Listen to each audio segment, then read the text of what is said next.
And we are recording with, well, I was going to say Defense Politics Asia, but Wyatt just scolded me and told me that I said it and spelled it wrong. And, there's really no recovery from that. So I'd say that this interview's tanked. It's Wednesday, March 20th, 2024 at 10:26 a.m. Eastern time. Guys, before you start, please go into the description, American Hartford Gold. Please go use promo code Tommy. They allowed me to do it like the episodes I did yesterday with the doctors that got me banned from Spotify. Any sponsor of the show allows me to. Wyatt's still on YouTube. I'm not. And if you want the show to continue in its current form where I can talk to anyone about anything and not have to worry about certain topics, please go support the sponsors who support the show. American Hartford Gold. Text Tommy to 65532. Wyatt is here. Wyatt is on YouTube. Wyatt is Defense Politics Asia. He is the Map Man. And he's far more successful than me. He has better hair than me. He's far more handsome. He's worth millions and millions of dollars. He has a whole garage full of sports cars, and he is doing his show from a penthouse downtown, and he's about 100 floors above all the peasants like you and I. He has a private chef. He eats sushi flown in from all over the world, and he just bought his, I believe, second plane. So Wyatt's very different from you and I. He's not a man of the people. He is floated off into the atmosphere. He is one of the global elite now. He is the 1% of the 1%, and I think we should all be happy that Wyatt's even talking to an Irish peasant pig like myself. So take it away, Wyatt. Hello, everyone. I'm Wyatt from Defense Politics Asia, and I'm happy to be back on TPC. I can't even remember how many times I have been on. This is the fourth time, I believe. I think. Yeah, and then we never fail to disappoint. By not talking about anything I do, we ne- we we just be talking that shit. is, yeah. We never fail to disappoint. People are like, "What the fuck? You had on the Ukraine update guy, and you guys talked about like asses for an hour." And I'm like, "Well, that's I think it's equally important." But because of that, we are gonna have you go over kind of your maps and your updates. One, because I'm a fan of it in my own OCD manner. I love the amount of detail that goes into it, but it is something that you put an insane amount of work. I mean, I think I put work into this podcast. You put an insane amount of work into your daily map updates. So I'm gonna just hand it over to you, and Wyatt, you take the show wherever you want to go. So, whatever I want to go. Okay, let's go home. Okay, all No, right, no, right, no. right, guys. Okay, Thanks for watching. It's over. so okay, I'm gonna share the screen. Mm-hmm. Let me see which screen is that. This screen. So, do you see me? Do you Yep. see the screen? Yep. So just a quick update about the situation for those that wasn't really interested in the Ukraine war. Um, so the major thing that happened last year was that the Ukraine launched a major offensive operation. They also call it the Ukrainian counter-offensive, which the Ukrainians launched a major attack in two different sectors. This is Zaporizhia city, in the more it's like the southern part of Ukraine, and the aim was to capture the first Tokmak, this city, and then actually go down to capture Melitopol, a bigger city, and then after that they will go south and cut off these main roads and whatever road there is along the coastline to cut off the land bridge, the land access for the Russians from the Russian territory all the way to Crimea. Because there's no land bridge over here, there's a little physical bridge over there. So they call this the land bridge. I just call it land. So anyway, so that was the aim. However, given all these red lines here, these are major lines, major defensive lines that the Russians have built along this entire front line because they know the Ukrainians are going to come in this direction. And this is actually some kind of a weak spot for the Russians. If it cuts into half, then it's going to be a big problem. So the Ukrainians launched a major offensive in the Orikhiv sector. They launched this way down. The aim was Tokmak. And then another attack coming down from Velika Novosilka. And this is Velika Novosilka, and the aim is actually going to head down this highway, and they want to go down the highway to Mariupol. Because the loss of Mariupol, which is a very major city, was a huge humiliation for the Ukrainians. So maybe this is the intention. Regardless, as you see the front line by now, this is the latest mapping. You can see the how great the counter offensive was. It's barely a dent, and they were stuck in the first line of defense.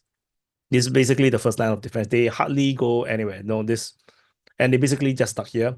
The furthest extent they went was like this. This was the furthest extent. And currently they are getting pushed back by the Russians in multiple directions. But the Russians also find it not that easy to push them back because the Ukrainians sent a lot of reinforcement down, uh, and try to hold the line. So the entire counteroffensive was such a massive failure. So upon the close to the absolute end of the offensive operation, where the Russians felt that the Ukrainians can't really go further. So about this front line, the Ukrainians previous line was something like this, and then they progressed this much. This is the progress they did. Distance wise is maybe around 8 to 10 kilometers at most. That's not much. I don't know what's that in miles. I mean, no one in no one in the rest of the world use miles, so no. Yeah, there's 10 kilometers. So anyway, this is the this is as far as they go. I think let me check the other front line. Sorry, I got lost with my No, you're good. my shortcuts. So the Ukrainians had this town of Novodanilivka over here. Where's my it's over here. The Ukrainians have this town. So they hit all the way down to just the northern part of this another village called Novoprokopivka. So the distance that they went was, yeah, also 10 kilometers. So they didn't really go very far. They just went 10 kilometers when the entire distance all the way to the coastline is like 90 to 100 kilometers. Jesus. So they didn't really do much, like 10%, give and take 15%. Oh, and then of course you don't go in a straight line, you have to go sideways. Mm-hmm. So yeah, it was a massive failure. They raised 12 brigades, 12 offensive brigades to conduct this offensive, and they went to hit the wall, basically the most heavily defended and most entrenched line of the entire of Ukraine. Like this entire line, this part is the most entrenched because the Russians felt that this is a very weak spot. They created multiple lines of defense prepared for this. So, and the Ukrainians just smashed into the wall with all your beautiful American and European NATO weapons and total mess. So after when the offensive was nearing its end, or the Russians realized that it's ended, the Russians went on the offensive, and and and now we are in the middle of the Russian offensive, actually. So the Russians have actually taken a major city called Avdiivka over here. So the previous front line, let me draw it. The previous front line was okay, use another color. Something like this. This was the front line, something like this. And the Russians basically captured the entire city. And now the battle is currently ongoing over this line of defense. So this entire city is gone. And this one city worth more than all the gains, all the land gains that the Ukrainians have done. Strategically, this is very, very important because this is a very, very heavily defended. This is like a fortress city. Russia, over the 2 years, did not manage to capture it because it was so heavily defended. So, but because the Ukrainians have wasted a lot of these forces, then yeah, the Russians managed to, over the past 1 year or the 1.5 year, managed to militarize, create, invest and build up all the most advanced weaponry, suicide drones, all sort of suicide drones, and then they have now glide bombs. They basically just attach a wing to this dumb bomb, those like World War II style dumb bomb, but they put a wing. There's some GPS type of homing device, and they basically put the coordinates, and then the bomb just fly over from distance, which means that the fighter jets do not really have to expose themselves as much. They don't even have to fly to the front line. They can release the bomb further away. So as a result, all these developments and of course the mobilization basically made it very one-sided right now. The Russia currently have an absolute advantage in almost everything. And you have to imagine the mobilization that the Russians have did in 2022 in around October, November time. These are the only groups of troops that was mobilized for this operation, and they are just rotating in and out. It's the same group of forces. They did not recruit more forces in, other than volunteers. So this group of forces, imagine they have been training for 1 year Mm-hmm. on and off. They go into the front line, come out, they train, they go back to their hometown, come back in, and they are very fresh. And by now, they are all very veteran, very well trained. They are the best trained soldiers in this world right now, other than the Ukrainian sides, probably the foreign fighters and some of the elite forces. But the Ukrainians are not operating on the what we in modern warfare we always talk about maneuver warfare, but that's what not the Ukrainians are doing because they decided to hold the front line because somehow they use the same mentality as what Hitler did in World War II, like not giving up an inch. They try to defend every single inch. So they gave up strategic mobility, and they trade it with like entrenchment, like World War I style entrenchment, with trenches, bunkers, not that much bunkers, some it's mostly trenches. And you have to keep sending cannon folders into the trenches because people keep dying from artillery strikes or whatnot. So, and that's how also the Ukrainians are losing a lot of manpower. The Russians, of course, they also have to man certain lines, but no, that's the current war because if the Ukrainians entrench, the Russians have no choice; they have to entrench as well. So it becomes a very entrenched war. It's become a very World War One style with modern day weapon kind of warfare. So then recently, over the past week, the Ukrainians actually launched a major operation to attack into the Belgorod region in Russia. So they attack in this way, trying to attack. The main push is actually over here towards Greveron. For whatever reason, I'm not too sure. Kind of stupid to me. And this operation I have just declared in my latest report to be entirely over. Because in the last information from the Russian Defense Ministry, they actually did not mention any Ukrainian forces within the border of Russia. So they say that they are now operating to carry out measures to prevent sabotage and recon groups of the Ukrainian forces from entering into the border area, which means there's no more Ukrainian forces within the border. And this is then later corroborated by a pro-Russian source talking about as per 1 p.m. Local time today, the Ukrainian forces has been kicked out of the village of Kozinki or Kozinka. So, and then if you look at the border is over here, the Ukrainian forces was trying to attack towards this church. And there is geolocation of them getting hit by a FPV drone. FPV drone is the first person view drone. So basically you wear a VR set, and then basically you are flying the drone as if you're flying a plane. And then basically this kind of drone is meant to do suicide. So they just do kamikaze. So these are one of the most deadly weapons right now in modern warfare. So, and basically if they are basically they are hit right about here, which means that they didn't really go very far. If you go from the distance, it's just 600 meters at most from the border. So they didn't go very far.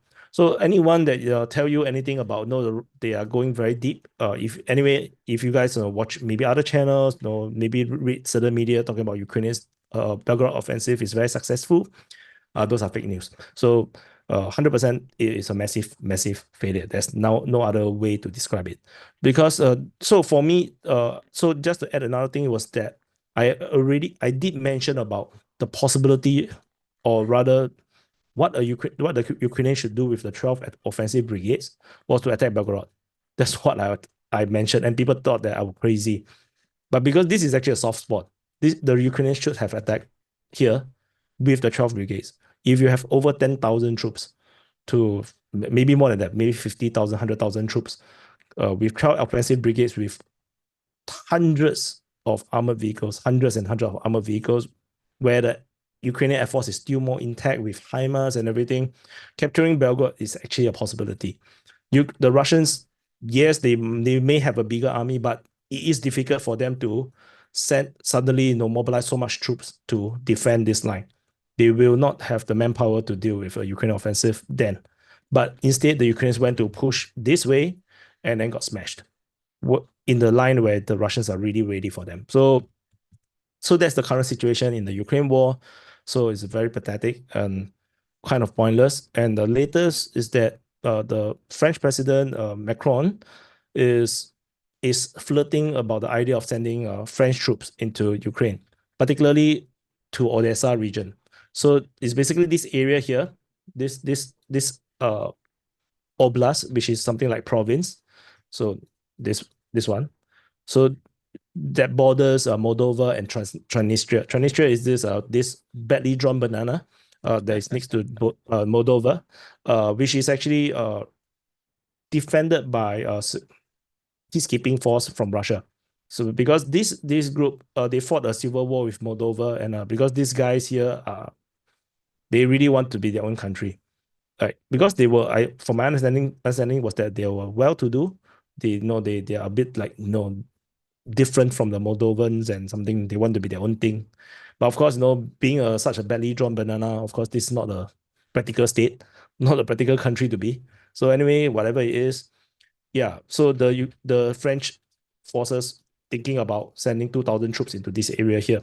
So this is the dangerous thing because we do not know what the French will do if the Russians start to bomb them. And I'm very 100% believe that the Russians will prioritize target them.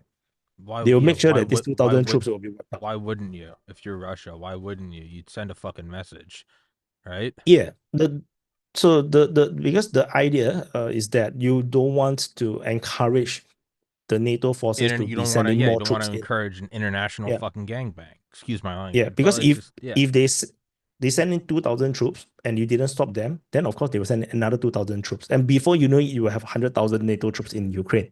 So that's what the Russians will not want. So they will 100% prioritize target all these French troops if they appear in the Ukrainian territory. And the Polish, I also heard some rumors about the Polish, the Poland thinking about also entering into Ukraine.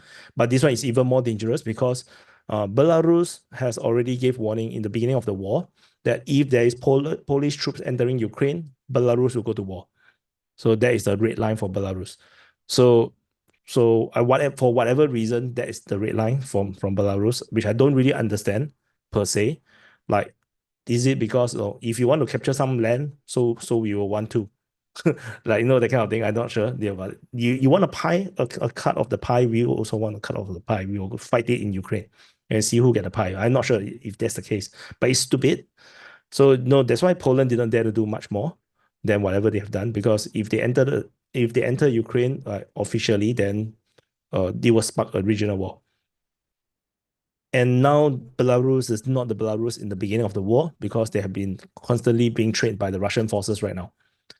It's particularly by the Wagner private military contractors as well. They are also helping to train the Belarusians. The Russians are also imparting all their knowledge to the Belarusians because they ultimately Belarus is the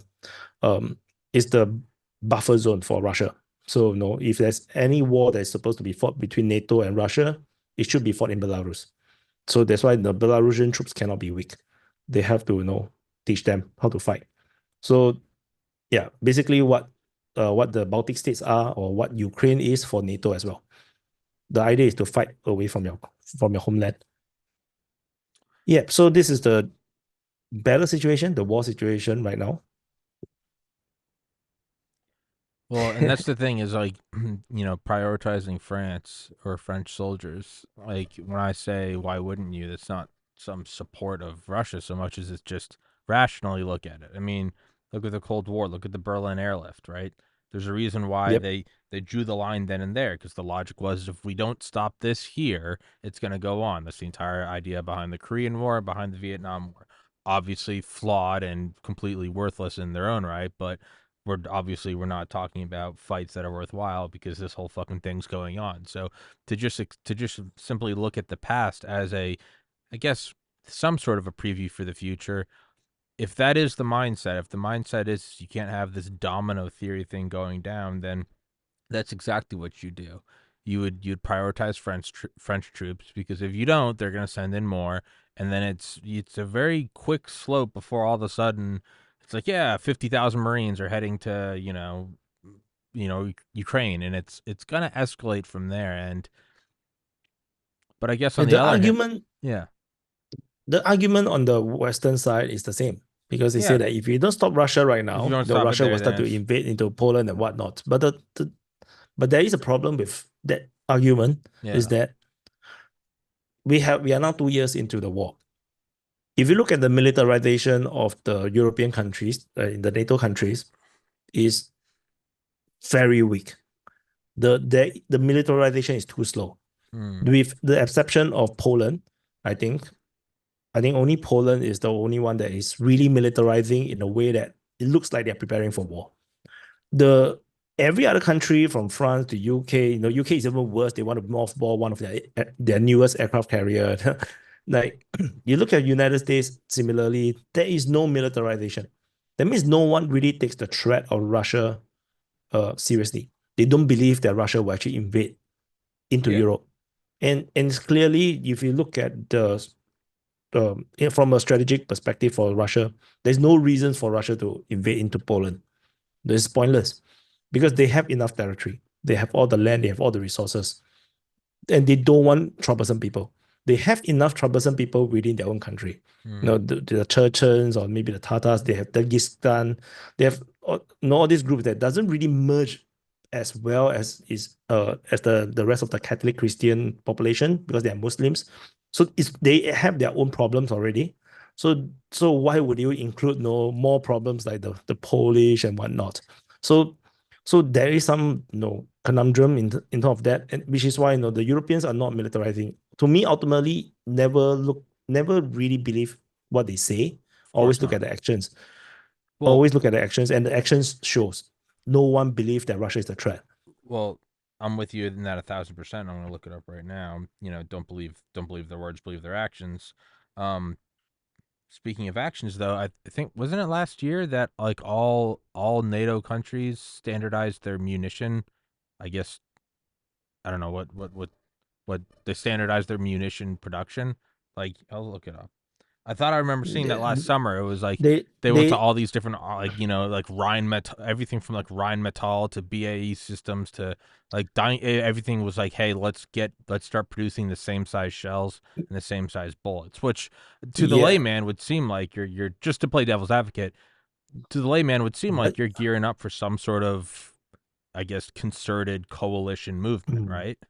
but NATO but the rounds and the shells are all the same size because these are all NATO standards. Okay. So if no bullets is going to be the 5.56. If you talk about the artillery, it's going to be 155. So I believe it's going to be standard. I don't think there's any difference.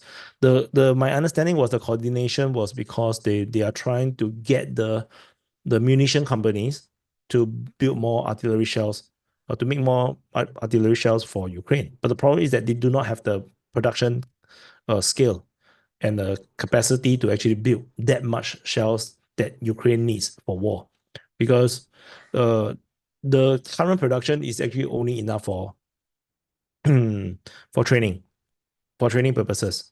So suddenly, they have to build so much more for war, and they are firing like in a single month, they're firing what they can produce in a single year kind of thing. So they have to upsize the production, and then they have a lot of problems because this is not a wartime situation. It's more like a commercial situation. So they are telling the factories to build more, and the factories are saying that you have to throw us money first before we will build Right. the rounds, because they cannot expand the supply chain suddenly. It's not possible. So you need to invest and build new factories before you can actually build more. And then the arms company do not trust the governments that they will honor their words, Yeah. that they will actually buy this many rounds, because who knows the Ukraine war will suddenly end. Yeah. So And no, then all and then they you're want fucked with yeah.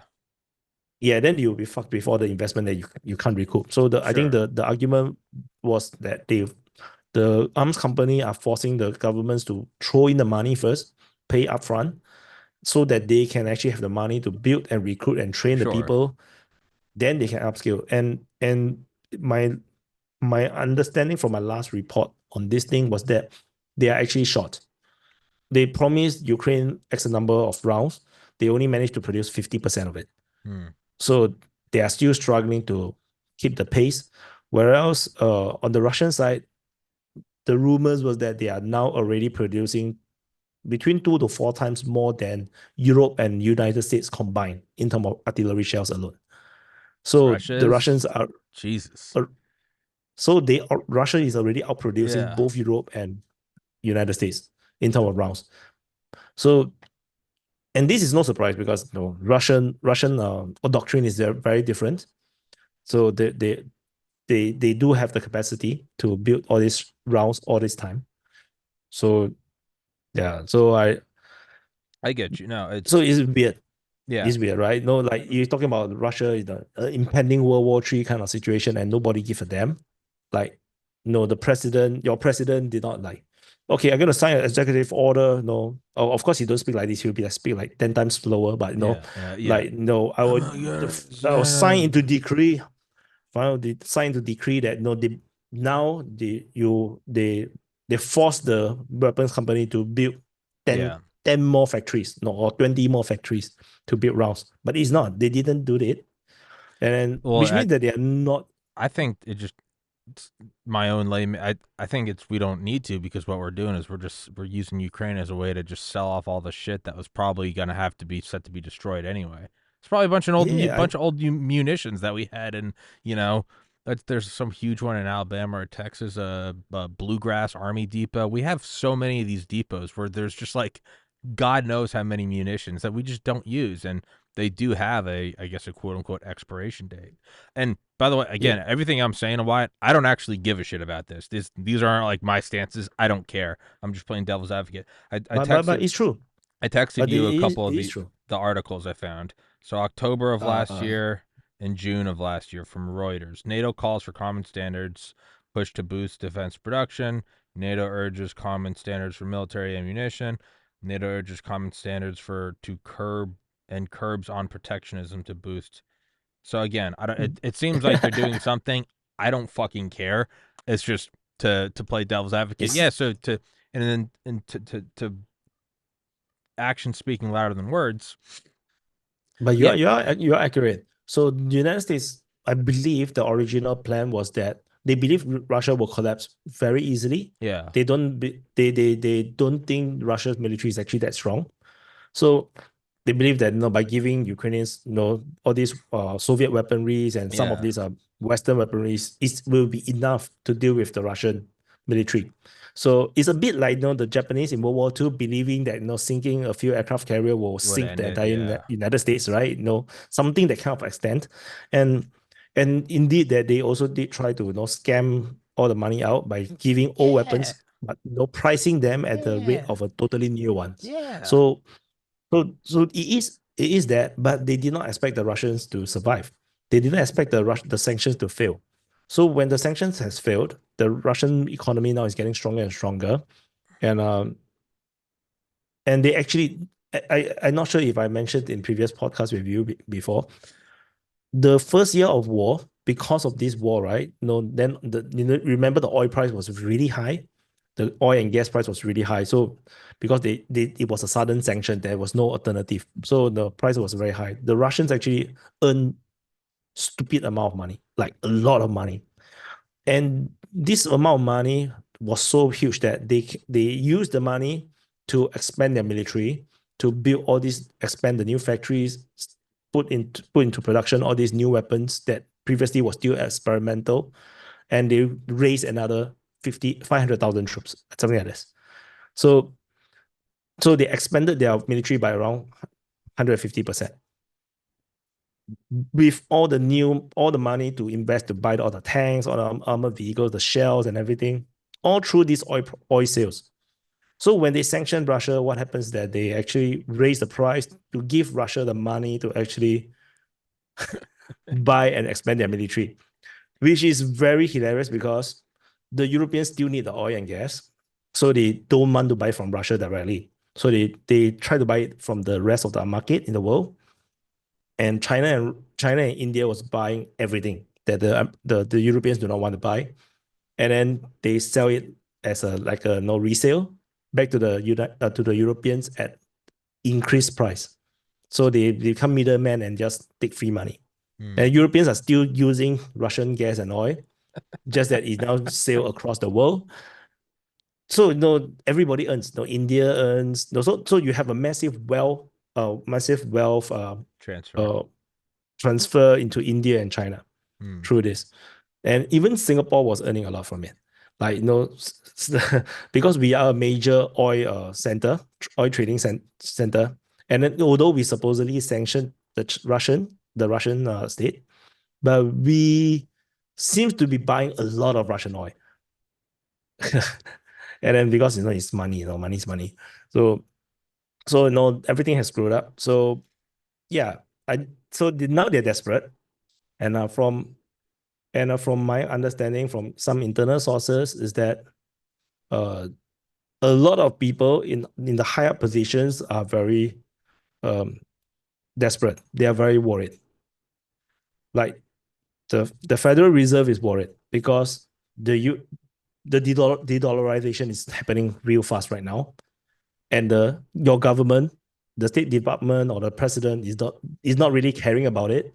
They're not really realizing that the de-dollarization will destroy the American economy and it will destroy the ability for United States to wage war or to maintain the big military.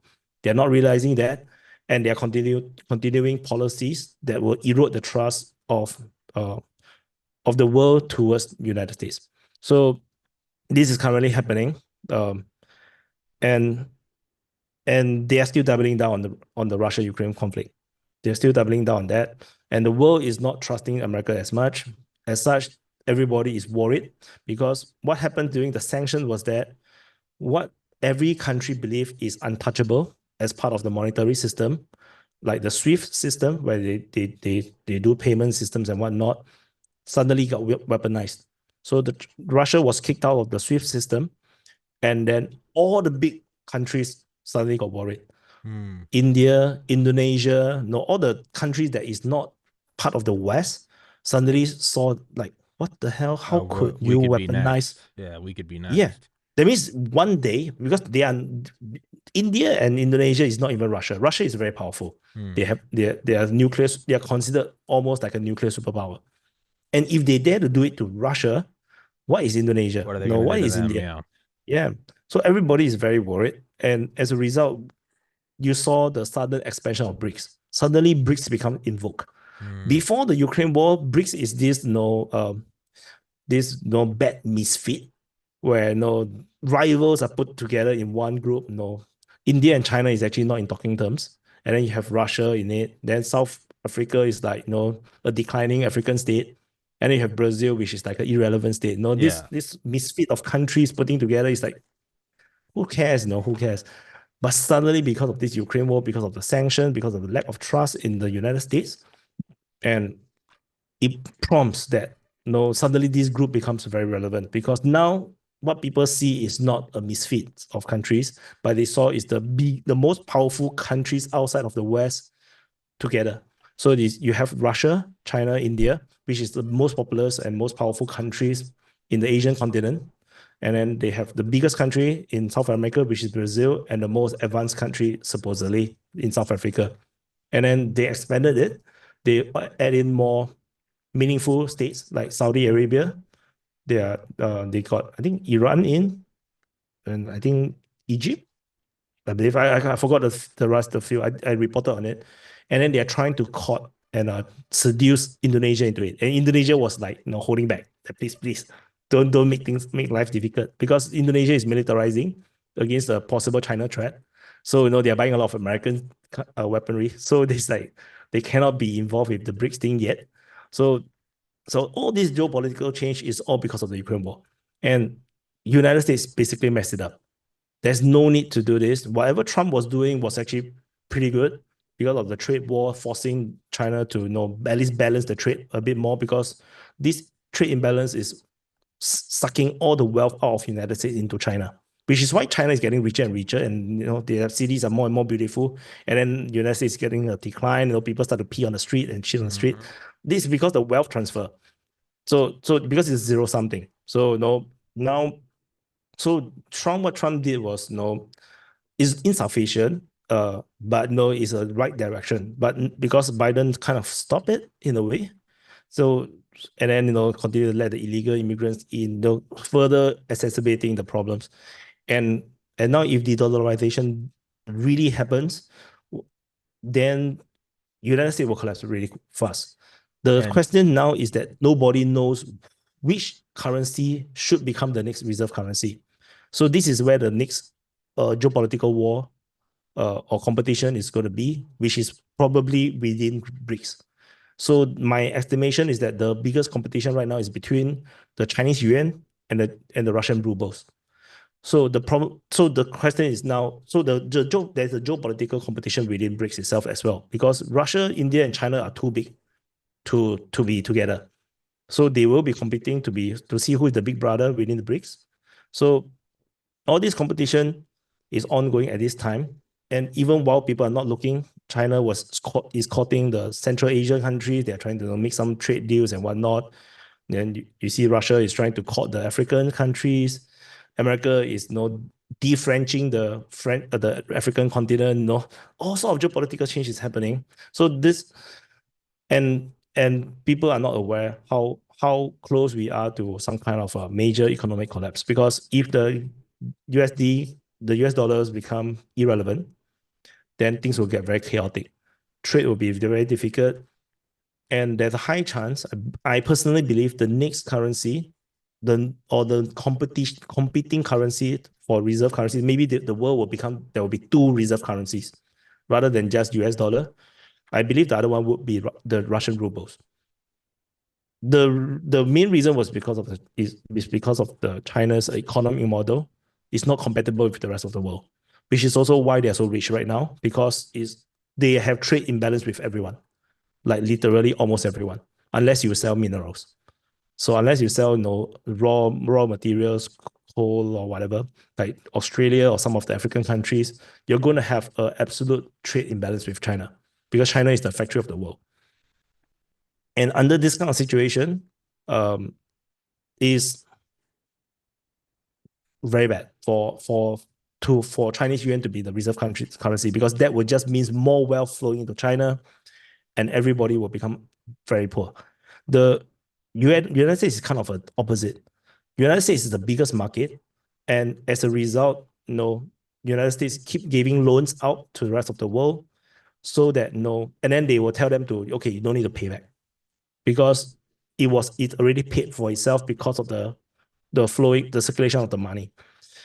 So the wealth seems to be flowing out of United States because everybody is selling to United States, but which is also why maybe United States need to create trouble around the world mm-hmm. to kind of even things out. But no, China is kind of total opposite. They manufacturing everything, so which means that money flows into China, and then if you make them reserve currency further, then they will become the superpower, which I believe Russia is not interested to let them become, because ultimately they are still strategic rivals. So I believe Russia have a lot more goodwill compared to China, because China is all about business. Russia has been giving things for free right now.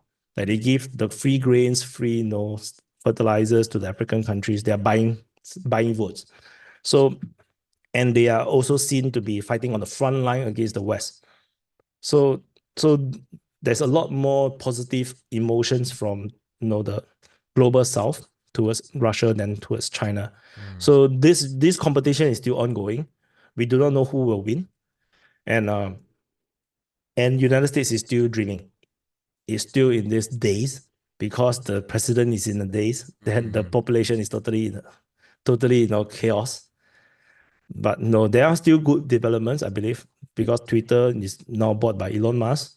That actually frees up a lot of the information, because Twitter has been very draconian. So in terms of controlling the flow of information. So at least now there is some ways to let the information flow. So a lot more truth is actually being spread around. So there is still some positive, like the woke culture is failing, the right is rising.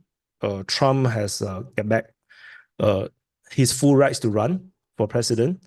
So no, there is still some positive, but the decline of the United States may be a bit too late to solve Mm. to stop. Might be a bit. That means Yeah. the United States may not become the superpower anymore. They'll have to contend to be one of the major powers. Mm. in the future. And we can also see it in the military front. United States military is not that advanced anymore as compared to the peers, as compared to Russia, as compared to China. United States is no longer 20 years, 30 years, 50 years ahead. Yeah. And that's a problem. And this is also because of the corruption in the United States as well, because you guys keep building stuff, starting new projects and canceling it. As a result, you get nothing, after 50 years of development, and you actually don't have anything. You guys are supposed to have some very cool stuff, like the destroyer battleship kind of thing with the electromagnetic gun. Yeah. Or The railgun, yeah, they canceled it. yeah, the Zalmot The or something like that, right? Zoom Vault. So that was such a cool vessel. Yeah, They yeah, no, didn't build the it. stealth destroyer, yeah. We fucking got rid of it. We Oh, built two of them. freaking round without explosive, but they can destroy anything. They don't build it. Laser guns, they gave up as well. The F-22, they stopped production. F-22 is the most advanced Yeah, fighter. Even I think it's still more advanced still than is. F-35. It was built in the It's still more 90s. It's still the best, yeah. Well, you can tell, again, actions and speak louder than words. We sell F-35 to other countries. We don't sell F-22s. exactly. And you see, the, when they are building F-22, there's also F-23. But the why F-23? They Mm-hmm. could have kept that project Yeah, the Black on Widow. continued development, and then you're gonna have like convert it into the sixth gen, but no, that Yeah. project is gone. The whole team has dispersed, so that is gone. That means that whole idea and technology, the brains behind it is all gone. So United States is not investing correctly, and then you're and then like the whole pivot to concentrating on fighting insurgency was a big mistake, because previously there was all Abrams and Bradleys, right? And then suddenly, because of the insurgency, the IEDs, then all the investment go into MRAPs. Mm-hmm. And then the MRAPs are now sent to Ukraine, and Just blown the everything fuck is up. just getting destroyed in the conventional war, because they are not meant for conventional war. They are only meant to survive IEDs. Yeah. And and now United States don't really have a new generation of battlefield weapons to fight a conventional war. So everything is shit. No, oh, like no, it's scary, because for a Singaporean, we are dependent on United States for protection in a way. No, because we want United States to be the counterbalance to China. And we also invested in China to make China the counterbalance of the United States. But now the game is now broken, because we would have never predicted United States to go into such a decline. When we started this policy 30 years ago, when we know when Deng Xiaoping come to Singapore, we taught them the Singapore way of communism. And then they brought back it, and then they started putting capitalism into their socialism, and then it works from a state level, top down, managed economy, state managed economy kind of thing, and then with social engineering, it worked perfectly. So we created a monster that can counterbalance United States, because we are also afraid of United States, because United States is always for CIA-ish things. CIA, if you are watching, I have nothing against you. Please don't try and find us. We are perfectly nice people. Then and but we know who would have imagined United States to go into the decline, because everything is going for United States. So so now we are in this deep problem, because China is getting too powerful, United States is getting too weak. So we buy F-35. Yeah. Yeah, and I think all the, you know, one aspect of decline or two aspects of decline, that's one thing. When you see it's a decline in every aspect, and it really couldn't be hastened, you know, to a degree that's any faster, you have to start realizing that it's not accidental, it's intentional. They want to decline. Now, then that raises the question: is the elite capture? Is it elite capture from China, and therefore we have politicians in charge who are driving legislation that hurts us and benefits China? Or is this just an emergent phenomena of it's the decline of empire? And then if you look at something like BRICS, that a couple of years ago was, yeah, like you said, a group of misfits, and now it's becoming a formidable thing. You have to start So wondering, well, what is the US's tactic? What has our tactic always been? And it's to cause war. I can't help but think that we are hastening our own decline, either because China has elite capture, in which case it's all fucked, or we are looking at the table and realizing it can't be. We can't keep printing. We can't keep with our diplomacy. So what we're gonna do is start it in Ukraine, start it in Israel and Hamas, start it in Taiwan, get the whole thing going, and then kick off World War III. And that's where the U.S. shines, is in war. And it's not good. That's an evil thing, but I do think that's what we're doing. I think that those who are in charge aren't going to give it up easily, and we're looking at and it's not that obvious because we're doing it over the course of multiple years. It's not a single false flag event. It's a slow burn, but I think we're pushing the world into World War III, and that will, all the countries will I sort of think fall in line. That's just my own thoughts. Is my opinion is slightly differs. My opinion is not that they wanted to stir the shit, in Ukraine for the sake of it. It's more like the certain groups of the elites, the ruling elites, are overconfident and detached from reality. yeah, oh, Like absolutely, yeah, they absolutely, still think that the United States today, or maybe 2 years ago, is still the United States in the 90s, yeah, no, in the no, they Iraq do, War era. they absolutely do still think that, yeah, Yeah. So as a result, they make a misjudgment of that they still think that Russia today, or today 2 years ago, is still the Russia that just came out of the Cold War. They still think that China is still the China from 10 years ago. So the world have moved on, and United States have wasted way too much time, to waste too much opportunity.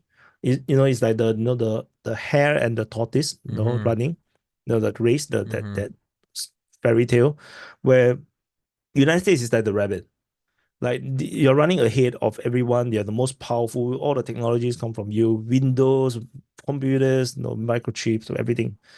The world depends on the United States. And however, somewhere, somehow, the rabbit become too lazy. And then he started to tell the tortoise to be this right. And then he just sit on top of the tortoise, which is China, and then just move along.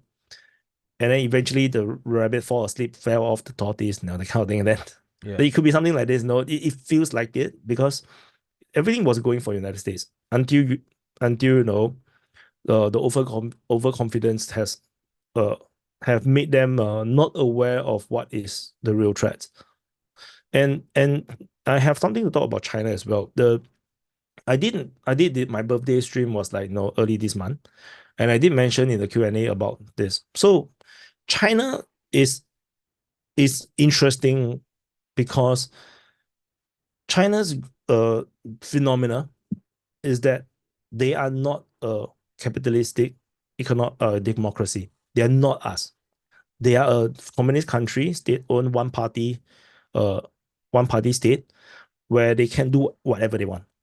And this is very different from the rest of the world. By right, if you base on World Trade Organization's rules, China should have never entered WTO. There's no way they can qualify for it. But because United States pushed for it and brought them in, the problem is that what China is actually a Trojan horse because they are not part of this system. So as a result, they don't trade. They are very different from Russia. Russia, after they come out of the Cold War, they become their own state, they become a democracy. So people can argue, Putin and his party, or the Freedom of Russia party, or I don't know what party that is, it's a one party state, or the majority, super majority state, and Putin is like a dictator. No, you can argue all that, but ultimately they have democracy. Ultimately they have open economy. All the European countries and America was investing in Russia. They're filled with European goods, and it is a no, it's an open economy. That's not what China is. China isn't an open economy. Any country, any companies that want to go into China, they have to go in with a collaboration with a local company, and then they have to do technology transfer. And because everybody just look at the market size and then they got greedy, and then they start to transfer the technology, it's a Trojan horse. And in the end, now everyone have created this monster that they can't stop. The I so I was saying that if the Cold War, we the world, the West, the free world, did the same thing with USSR. That means we let USSR trade with us. That means Cold War, we have zero trade, right? There's totally no trade. If we did the same thing as we did with China, with USSR will become the superpower today. 100% they will win the Cold War because they have 100% full control of this manpower, this industry, and they can basically do everything super cheap because they print their own money. But you cannot invest into it because they own everything. They own everything. They demand the technology transfer. They get all the technology. They get all the money, and then money goes in. It doesn't come out because they don't buy your shit because they produce everything for you. Mm. Because USSR have the capability. They're just like China. They are communists, right? So had the Cold War developed in that way that we did like what we treat China, then USSR would have won the Cold War. But the problem is that they thought that the Americans thought that the West have won the Cold War, not realizing that they have brought China, which is a Cold War country, a communist country, into the Western world. And it becomes a Trojan horse, it becomes a cancer, and it started to suck in all the blood and the nutrients from the rest of the world. And now you can't get rid of it. China refused to reform into a more democratic country with a more open economic system. They don't honor your IP. They do their own shit. They close off. They have the internet war, the internet great war. You cannot, like, they don't use your stuff. They don't use Twitter. They don't use YouTube. You cannot sell stuff inside. Even Google, the great Google, so powerful a company, gave up Mm-hmm. in China because China knows they will not let any of these Western companies to have a foothold because they want to control everything. And you see, this is a totally incompatible system with the rest of the world. And this is also why they are sucking all the wealth into China, which is why China looks very wealthy right now. They are able to build all sorts of mega projects. Every city is like a Singapore or more. And Singapore is a really very advanced city. Like when I go to China, when I went to Guangzhou a few years ago, I'm shocked. I'm surprised, how clean it is. It's just like Singapore. But the number of skyscrapers, everything is just more. The train system is bigger than Singapore. The train run faster. The train is newer. Then on top of that, they have bullet trains. They have more skyscrapers than us. The cities are bigger, and they have more population. There is no way for Singapore to even compete if they are open. That means if they open up, just like in the United States, Singapore will die, man. Will instantly die because we have no competition. That's why you see Hong Kong is dying, because Hong Kong standing beside Shenzhen, it can't win. It already cannot win. It already get trashed outright. But that's the problem with it's a totally different system. So, but this system can't last forever because like I said, trade need to be balanced.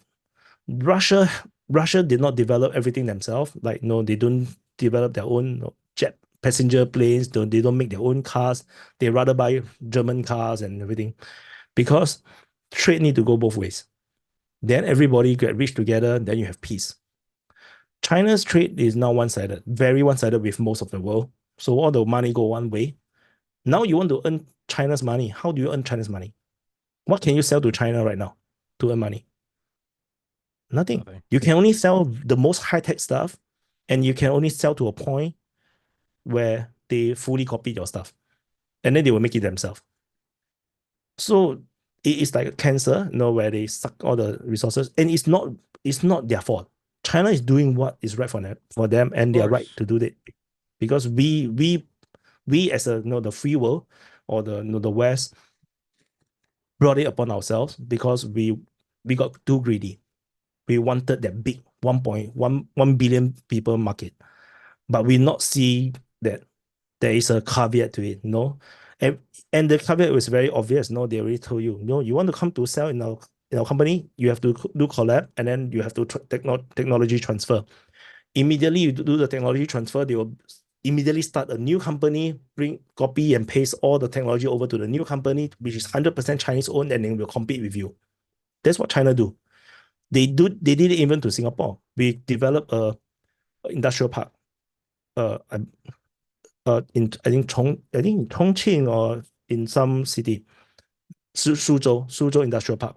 It was like, wow, Singapore's grand project. We are so proud of it. We built this industrial park in China. But what was not reported in Singapore media was that China immediately built the exact same copy just next to it, but fully Chinese owned. And that is just industrial park. We're not talking about technology Yeah. and no. So that's what they do. The same thing happened to bullet train. The Japanese wanted a cut of the pie. They go in, they know they are very naive people because the atomic bomb make them stupid. After that, they believe that the Chinese are no nice people. The Chinese did exactly the same thing. They create another company. They took all the technology and they compete with the Japanese company across the world, all around the world, not just within China, but all around the world for bullet train projects. And they always price lower than the Japanese. And they won a lot of the projects. So, but you see, there's only so far you can go, and there's only so much money you can earn for China. One day they will suck all the wealth to the point where no one have anything more to give because we can't sell anything to them, Yeah. and then they will outcompete. For example, let's say Singapore, we whatever high tech ship that we produce, eventually they can produce. Then they will not buy from us, and then they will sell it cheaper than us, and then they will sell it to everyone of all our customers. Then what will happen? We will die. But that will not just happen to Singapore, they will happen to every single country. Then what happens then? What would the world do then? The world will eventually have to decide one point that enough is enough because they can't survive. If they continue to just do business with China, we will all die together. Only China will survive and we'll all die. No country will have an economy. Everybody will just depend on hands out from China. Then I believe that one point, although I'm not sure if it's going to be within our lifetime, the world will just decide to cut China off. Like cancer, just cut off the entire tumor and suddenly launch this massive Cold War. And then we will not take anything Chinese. And then we will just trade among ourselves, going back to the Cold War. That's the only way to survive. So then, how old are you? 41. 41. I'm 33. All right. I have a biology degree, and I think you served in the military, right? Yes. Combined, we only have so much, experience and wisdom. I agree with everything you just said, including the conclusion. So then you have to assume have older men with more wisdom and access to classified information, maybe they're generals or admirals or whatever, have they come to that conclusion as well? And have they set that They in, could. have they They set that in could. motion? Is that what No, is that what is that what this is we're that's looking what at? China. That's what Trump was doing. If Well, you if what you if you if you remember Trump, right? yeah. During Trump's trade negotiations with China, Yeah. there No. is actually multiple levels. There is Yeah. the first deal, second deal, third deal, fourth deal. All these deals lead to China opening fully, Yeah. and the financial system fully open, economic system fully open. That is the end point. China was dragging its time because they know that they can't open. Because Yeah. if they open the financial system, all the money will flow out of China. 100%. Because nobody trusts the Chinese system. The Chinese billionaires will immediately transfer all their money out to United States, to Switzerland, to Singapore, because they cannot afford to let um, the Communist Party to take their wealth. And the problem is that China have overbuilt its infrastructure as well. So which means that they are a bubble as well. They are a huge bubble, but the bubble will not burst because it's not exposed to the outside um, Market. economics. Yeah. Yeah, it doesn't expose to the outside market. So they can continue to print money, they can continue to contain this bubble, but the moment this thing opens, all that you have a capital outflow, suddenly your country will become super poor. So this is what China is afraid of, and that's what Trump was trying to push, which is why China was playing a lot of games with with Trump, and Trump was like not taking Mm-hmm. any shit. So that's why the trade war was such a huge thing then, because that was life and death for China, and China was losing the trade war. The which is why COVID happened, which is why Mm-hmm. COVID spread, because China needed the COVID to spread. Because firstly, they cannot have themselves alone deal with Yeah. the Yeah. virus. They want the whole world to have the same problem. So that's number one. And then this also caused a election problem with for Trump. Trump eventually lost the election, partly probably because From of the COVID. COVID Yeah. issue as well. So China got their victory, and then immediately United States went to start the Ukraine war with Russia. China is super happy. Now the attention is not on Russia, it's not on them, so they can do whatever shit they want to do. So that is the real the world that we're living now, which is kind of stupid. No, And it's retarded. the the elites that you're talking about, they know that this is a thing. Trump was pushing, but of course they don't like Trump because too many people have too much interest. Mm-hmm. Like you say, you are in your 30s, I'm in my early 40s. But the problem is, as you get older, you have more interest Mm-hmm. you need to protect. That's the thing. They have more wisdom or more experience, but they also have more interest to protect. Yeah. And that is the problem. And if they need to protect their own interest, for example, they invested in China, or they have they had some secret deal with Chinese government or Chinese companies, or no, they or just purely political. They cannot allow the Republicans to win, or they cannot allow Trump to win, be it whichever party they are from. It could be all sorts of things. All these interests corrupts the entire game. This big game that is being played between big powers, and is more difficult for the United States because China is a communist party state. They can decree by the top leader, Mm-hmm. by the supreme leader, Xi Jinping can make an order, and you go all the way down to the ground. Everything will change Yeah. overnight. But you can't do that in the United States, and this is why the United States is losing. And even when Trump is trying to do the right thing, he's facing so much pushback from across all the board, and people are too stupid to realize that it's life and death for United States. Trump did mention it. No Yeah. one was listening because everybody is just reporting his Yeah. jokes. Orange man bad. Trump need to stop making jokes because the left can't understand his jokes. They will take it literally. That it's going to be Yeah. a bloodbath. Yeah. It's going to be a bloodbath Yeah. for the car makers, Yeah. but Fucking. it become a bloodbath. Like, Yeah. No, they're retarded. I think that, and again, this is just my 2 cents. Um, I think you probably have some aspect of the military, and it's not in a vacuum. It's not necessarily a good thing. It probably is rogue individuals in the intelligence community and or the military slash military industrial complex slash whatever DARPA lab, and I think that, and I've said it for like the last 2 years now, and so that's why I agree with you. Is I think ultimately we're trying to do it slowly so as not to make it obvious, but we want another Cold War, and China will just be the new Soviet Union. And I think that's what we're pushing for. And I think we need, hot wars around the world. You need Ukraine, you need Israel, Gaza, you need Taiwan, and you need whatever the fuck you can do in South Africa. And they're probably going to do something in South America, I would imagine, in the next like year or something. They want these little skirmishes. They want it to escalate into a bigger conflagration, if that's the right word. And I think they want it mhm. to be another standoff, and it will just be like a 40 or 50-year Cold War with China, because that's the only way to beat them. And I think I that's what think they want. I'm not, I'm not sure if that's the 100% the case. Like I'm not saying it will like work. there's some of the conflicts, for example, the Israeli conflict might be actually entirely out of the United States hands. It's Yeah. like it's an unintended thing that Yeah. Israel just like, oh, it's time for us to Yeah. We're doing this shit. do some Yeah. shit because United States is getting weaker, so everybody start to make trouble because like no, no, now the police is too weak to catch me now, Yeah. something like this.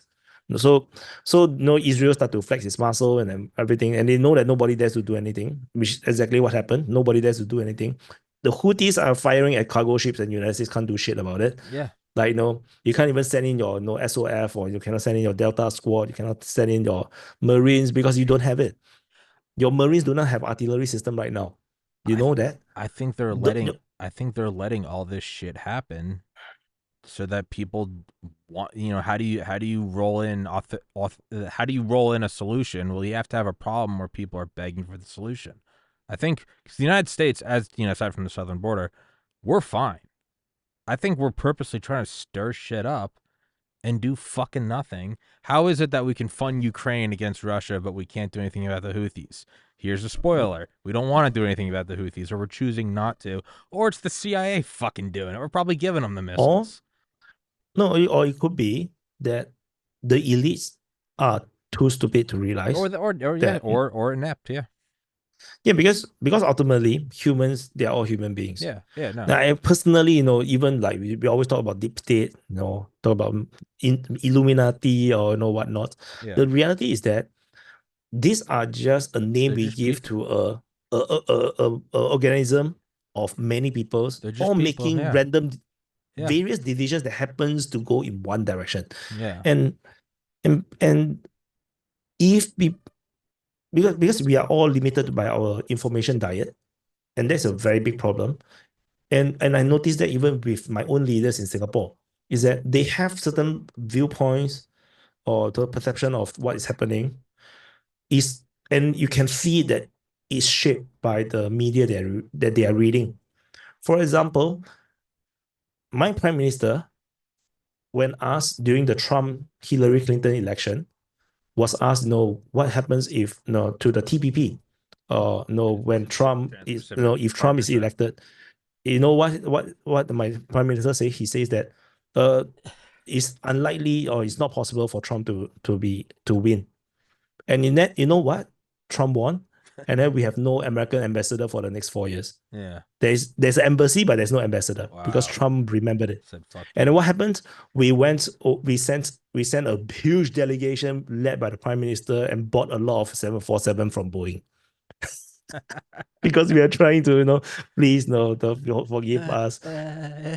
Yeah, I'm so sorry. Yeah, no, but you see, that's the it's reality. at the very they are still people is what you're getting. They're still people who like me, You like will make you. Well, mistakes. not you, Wyatt, you're perfect, but like me, have an ego. I still have my own, I try to work. I still have my own hubris. I still have my own attitude. I still have my own character flaws.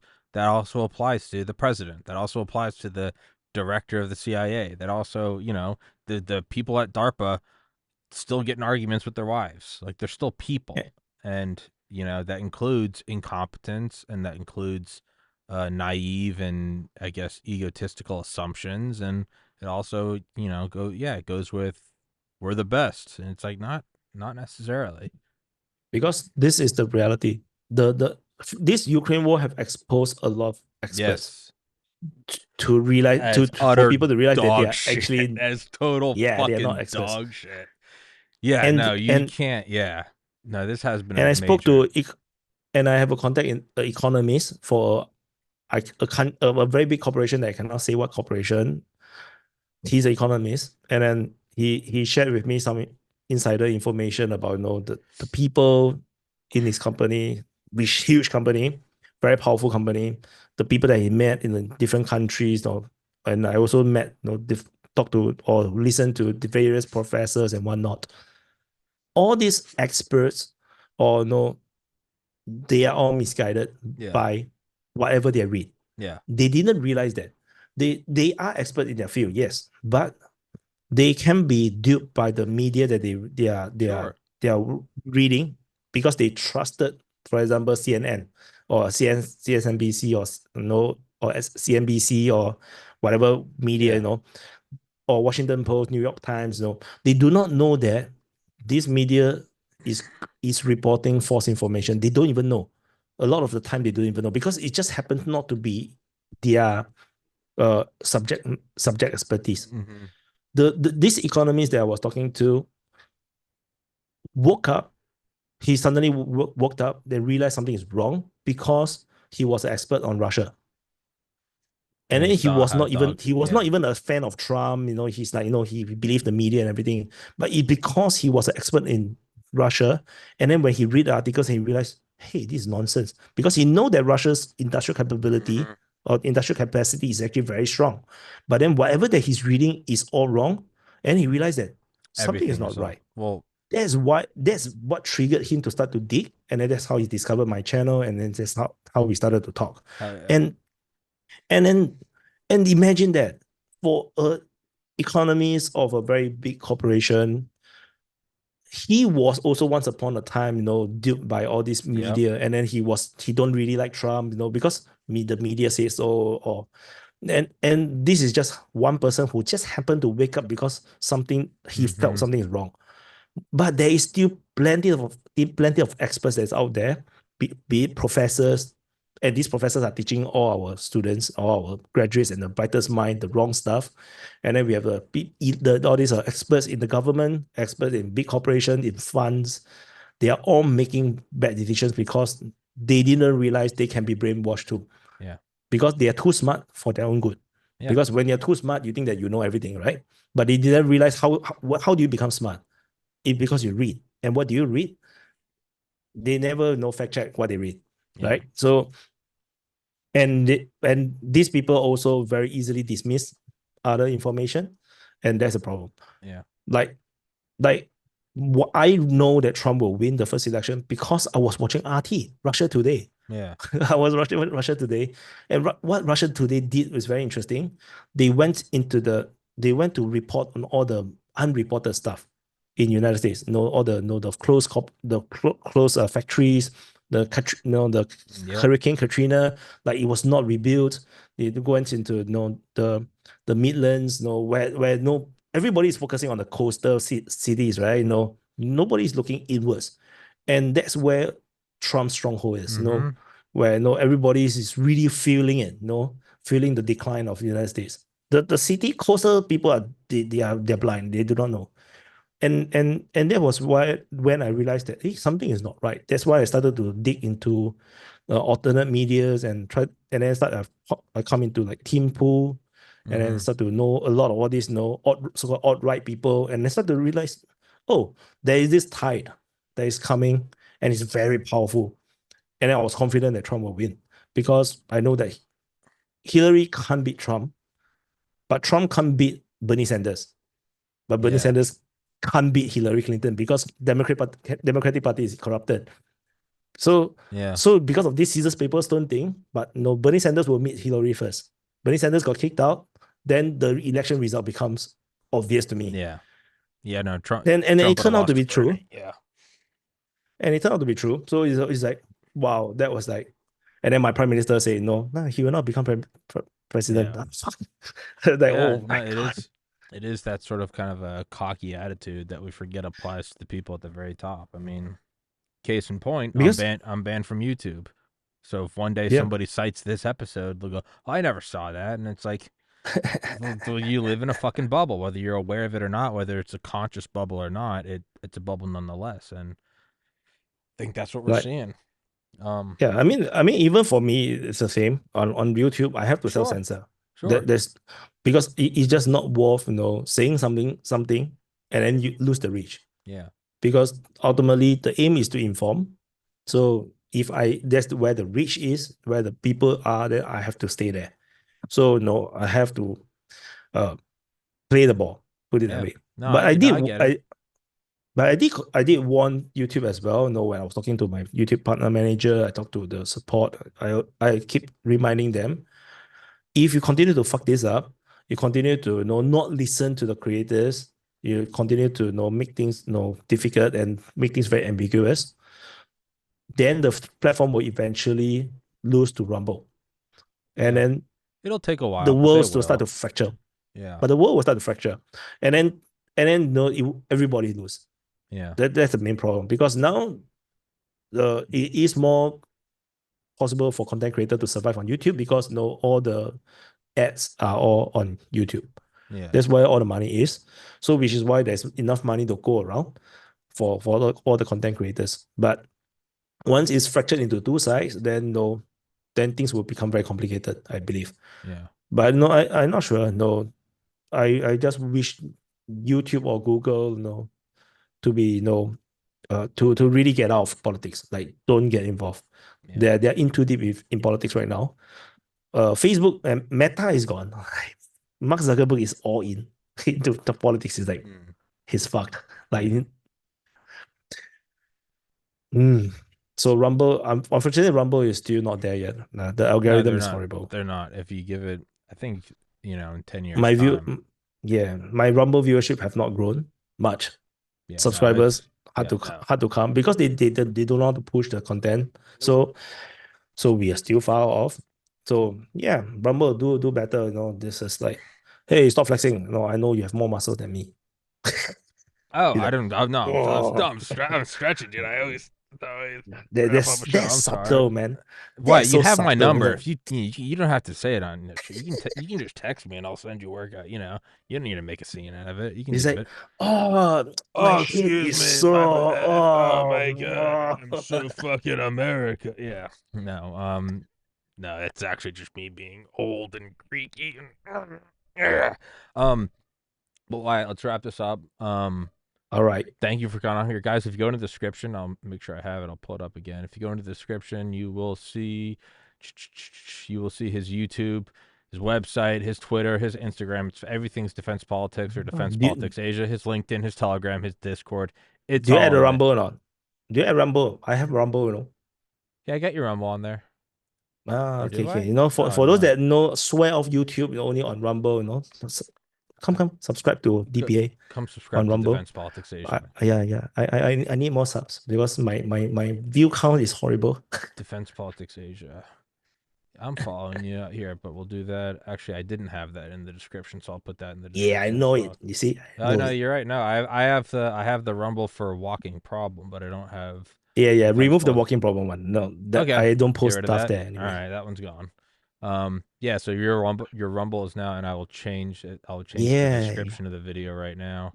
I'll edit it in. yeah. So now you And guys go in there, go subscribe to Wyatt. it, Don't be a bitch. There you go. All right, it's in there. this session is surprisingly serious. It Like, was. We did so what we did. What serious. I set out today, and I was Yeah, like, I'm actually gonna yeah, get Wyatt's wisdom. And actually, I really enjoyed that. That was actually I really enjoyed that. Wyatt, yeah. you definitely have So you definitely have an ability for insight and for big pictures. That's pretty apparent. yeah. So next time you guys come and watch us talk. We will definitely talk rubbish. Yeah. Well, So next time will be that it will dog be shit. more Don't it will worry. be more fun. Don't This worry. is so This boring. was the serious one. Don't worry. Next time it's gonna be Yeah. So what if World War all Three dick happened, right? jokes. No. Yeah. Fuck World War III. Yeah, Next economy collapse. So what? No, So yeah, what? We so got what? plenty of dick jokes to go around, and that's the important commodity. Is when the nukes are flying, you're Yeah. gonna want to hear our jokes. Uh, but Wyatt, let's wrap this thing up. Thank you so much All for your right. time, dude. I appreciate it, Thank you. guys. Please go into the Thank you for description. inviting. Of course, dude. Please go into the description. Please go give him. Please go into the description. Please go give him a subscribe on YouTube and Rumble. Help the good man grow. And till next time, brother. Thank you so much, Yeah. Wyatt. Press Take the like care. button below for Tom. Do it. Do Press, it. press. Yeah. Or give it or give it a down. Or I don't care. And subscribe. If you're not subscribed, subscribe to TPC. Yep. Fuck yeah. All Appreciate it, right. Wyatt. Guys, Recording thank you for stopped. watching. Until next time. Peace. And guys, if you're watching right now, if you like that episode, if you like that episode with Wyatt, if you like yesterday's episode with Dr. McDyer and Dr. Biss, if you like my ability, and Wyatt actually brought up a very important point that I'm not sure he meant to, but he did, and it's the reason why people are still on YouTube is because there are so many viewers, which means that there's ad revenue and there's ad revenue to go around. That, however, is not something I have, as I am permanently banned from YouTube. So my show exists entirely off sponsors. I don't get that passive income from the average viewer. I really don't. I have to get money from sponsors. And my biggest sponsor is American Hartford Gold. Again, if you want to support the show, please just go there, use promo code Tommy or text Tommy to 65532. And most importantly is, dude, I'm not asking y'all to really buy anything. I mean, I am, but I'm not. I'm not asking you to go buy a blanket or go buy, I don't know, a microwave or some shit. You go buy $1,000 worth of silver, you get $1,000 worth of silver. You're really not buying anything. You're taking your money and putting it in another form. And there's no reason not to have it, man. It's inflation proof. It's central bank digital currency proof, and it's censorship proof. You can't have it shut down. You can't have like a crypto wallet. You can't have it turned off. And as we are gearing up for World War III, why not have something a little more secure? I'll be killed in the opening shots of World War III as a dissident, and that's fine. I've accepted it. But if you guys go use promo code Tom, you actually have a chance at winning $5,000 of silver. This is 100 ounces. This is about $3 grand. So you're looking at almost two of these. I got That's a lot of silver. Go use promo code Tommy. Go buy some gold. Go buy some silver. Again, and the most serious part is like this company is funding the show to a large degree. It's almost funding it entirely. My show does not survive off passive income through YouTube. It doesn't. It's not on YouTube. It's not on Twitter. It's not on iTunes. It's not on Reddit. I'm banned from all of those platforms. And as much as it's a fun meme to be like, fuck them, the reality is the shows you guys get and enjoy are from my ability to say fuck off to people that want to censor me. That comes at a very literal price.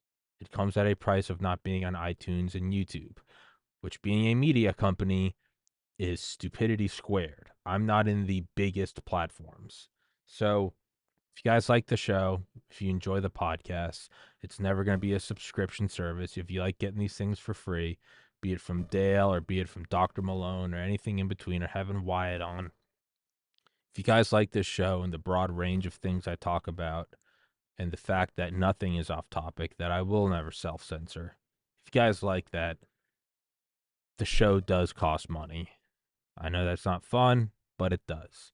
So if you guys please go use any of the sponsors in the description. They're all promo code Tommy or promo code TPC. It'll be in the description. Please go there. Please buy something. Please just or join the locals or the Patreon and throw the show a couple bucks. The show is not free. All right. I know that's not fun. I know this is the unfun part of the show, but the show runs on money, like everything. And if you like the show and you like it to be free and you like it me keep having the crazy guests I have on, I'm asking you, please go support the show in any way you can. But I'm going on a show in about 30 minutes, so I got to jump off here. Much love, guys. Thank you so much for watching. Take care, everybody. Peace.